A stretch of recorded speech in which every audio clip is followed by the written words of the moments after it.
தெய்வத்தின் குரல் மூன்றாம் பாகம். ஆச்சாரமும் ஆகாரமும், சாதுர்மாஸ்யமும் அதில் போஜன விதியும். சாதுர்மாஸ்யம் என்று 4 மாசங்கள். அந்த 4 மாசத்தை பற்றி சொல்ல வேண்டுமானால் சௌரமானம், சாந்திரமானம் என்ற 2 வித பஞ்சாங்கங்களை பற்றியும் சொல்ல வேண்டும். சூரிய கதியை பொறுத்தது சௌரமான மாசம். தமிழ்நாட்டில் அனுஷ்டிக்கப்படுவது இதுதான். இதன்படி சூரியன் மேஷம், ரிஷபம் முதலான 12 ராசிகளில் என்றைக்கு பிரவேசிக்கிறானோ அன்றைக்கு சித்திரை, வைகாசி முதலான 12 மாசங்கள் பிறக்கும். மறுபடியும் சூரியன் மேஷ பிரவேசம் பண்ணுவதே அடுத்த வருஷ பிறப்பு. தேசத்தின் மற்ற பெரும்பாலான பகுதிகளில் சந்திரனின் கதியை பொறுத்த சாந்திரமான மாசம் பின்பற்றப்படுகிறது. அமாவாசையை ஆனவுடன் வரும் பிரதமையிலிருந்து அடுத்த அமாவாசையை வரையிலான காலம் ஒரு சாந்திரமான மாசம். இதன்படி நம்முடைய தமிழ்நாட்டினரின் பங்குனி அமாவாசையை ஆகி மறுநாள் பிரதமை அன்று அவர்களுக்கு புது வருஷத்தின் சித்திரை பிறந்துவிடும். யுகாதி என்று அன்று தெலுங்கர், கன்னடஸ்தர் ஆகியோர் கொண்டாடுவார்கள். மலையாளத்தில் தமிழ் வழக்குத்தான். நம்முடையதான சூரியனின் மேஷ ராசி பிரவேசத்தைத்தான் அவர்களும் விஷு என்று கொண்டாடுகிறார்கள். ஆனால் அந்த மாதத்துக்கு சித்திரை என்று அவர்கள் பெயர் சொல்லாமல் மேடம் என்றே சொல்வார்கள். இப்படியே வைகாசியை எடவம், ரிஷபம், ஆனியை மிதுனம் என்றெல்லாம் அந்தந்த ராசி பெயராலேயே சொல்வார்கள்.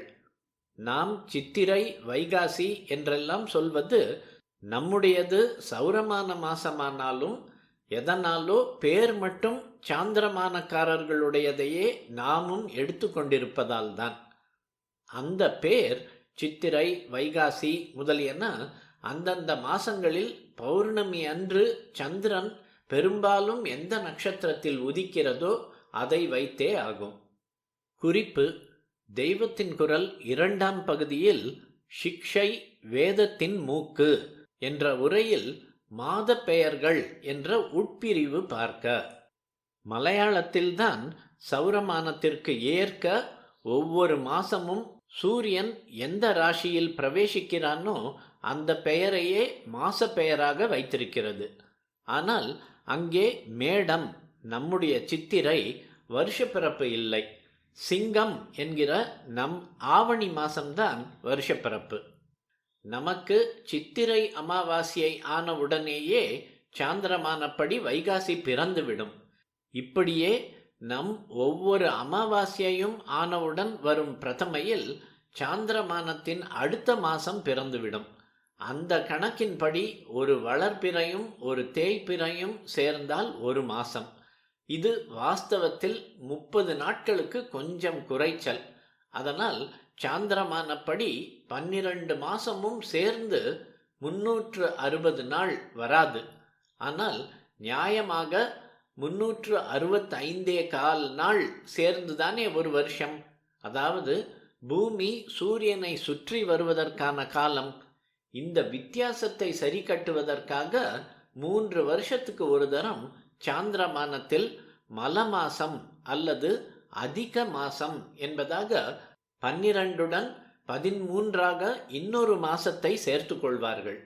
அதில் சுப காரியம் பண்ண மாட்டார்கள். சாதுர்மாசியத்தை பற்றி சொல்வதற்காக இந்த சௌரமான சாந்திரமான பேச்சு வந்தது. நம்முடைய ஆனி அமாவாசையை ஆனவுடன் சாந்திரமான படியான ஆஷாட மாசம், ஆடி மாசம் பிறந்து விடுகிறது. இந்த ஆஷாட மாச சுக்லபக்ஷ ஏகாதசி அன்று க்ஷீராப்திநாதனான பகவான் தூங்க ஆரம்பிக்கிறார்.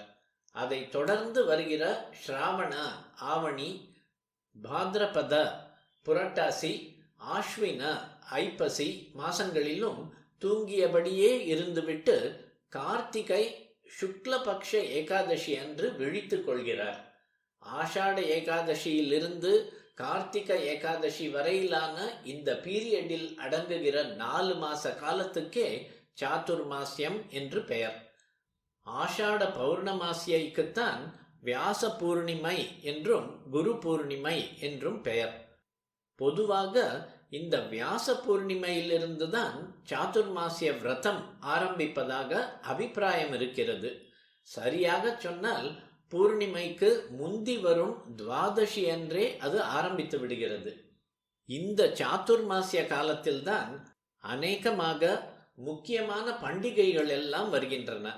கோகுலாஷ்டமி, பிள்ளையார் சதுர்த்தி, நவராத்திரி, தீபாவளி, மகா ஷஷ்டி, கார்த்திகை எல்லாம் இந்த பீரியடில் வருபவைதான். ஆனாலும் தட்சிணாயனத்தைச் சேர்ந்த இந்த 4 மாசத்தில் கல்யாணம், உபநயனம், கும்பாபிஷேகம் முதலான சுப காரியங்களை பண்ணினால் பலன் இல்லை. எல்லா ஜனங்களுக்குமான பண்டிகைகள் சாதுர்மாசியத்தில் வந்தாலும் தனி மனுஷர்கள் அல்லது ஆலயம் போல குறிப்பிட்ட ஒரு இடம் ஆகியவற்றுக்கான விழாக்களுக்கு இந்த காலம் ஏற்றதில்லை. இக்காலத்தில் அவரவர்களும் நியமமாக பூஜை முதலானவற்றை செய்து கொண்டு சாதுர்மாசிய விரதம் அனுஷ்டிக்க வேண்டும். இதிலே ஆகார நியமம் முக்கியம். மற்ற காலங்களில் சுத்தமானதாக ஒத்துக்கொள்ளப்படும் ஆகார பதார்த்தங்களிலும் இந்த 4 மாசங்களில் ஒவ்வொரு மாசமும் ஒவ்வொரு வகையானது தள்ளப்பட்டிருக்கிறது. இதை ஆஷாட துவாதசியிலிருந்து கார்த்திகை துவாதசி வரையிலான 4 மாசமாக வைத்துக்கொள்வது ஒரு வழக்கம். இன்னொரு வழக்கப்படி ஆஷாடத்தை அடுத்து வரும் ஸ்ராவண மாசத்தில் ஆரம்பித்து கார்த்திகை முடிய இருக்கும் 4 மாசத்தில் அனுஷ்டிப்பதாக இருக்கிறது. ஸ்ராவண மாசம் பூராவும் காய்கறிகளே சாப்பிடக்கூடாது. குழம்பில் கூட தான் காய்கறி போடக்கூடாது. அப்பளம், வடாம், சுண்டல் மாதிரியானவற்றை தொட்டுக்கொண்டே அந்த மாசத்தை தள்ள வேண்டும். குழம்பே கூட புளியும் காய், மிளகாயும் காய் என்பதால் அவை இல்லாமல் மோரையும் இஞ்சியையும் போட்டே செய்ய வேண்டும். பாத்ரபத மாசம் பூராவும் தயிரும் மோரும் சேர்த்து கொள்ளக்கூடாது. ஆஸ்வின மாசம் முழுதும் பால் தள்ளுபடி. கார்த்திகை மாசத்தில் நெய்யும், உளுந்து, துவரை, கடலை முதலான எந்த பருப்பு தினுசும் சாப்பிடக்கூடாது. சாதம் அல்லது சப்பாத்தியுடன் வெறுமனே கரிகாய்களை மட்டும் வேக வைத்து சாப்பிடலாம். மாத்வர்கள் தான் தற்போது ஓரளவு இந்த சாதுர்மாசிய ஆகார நியமத்தை வைத்து கொண்டிருக்கிறார்கள்.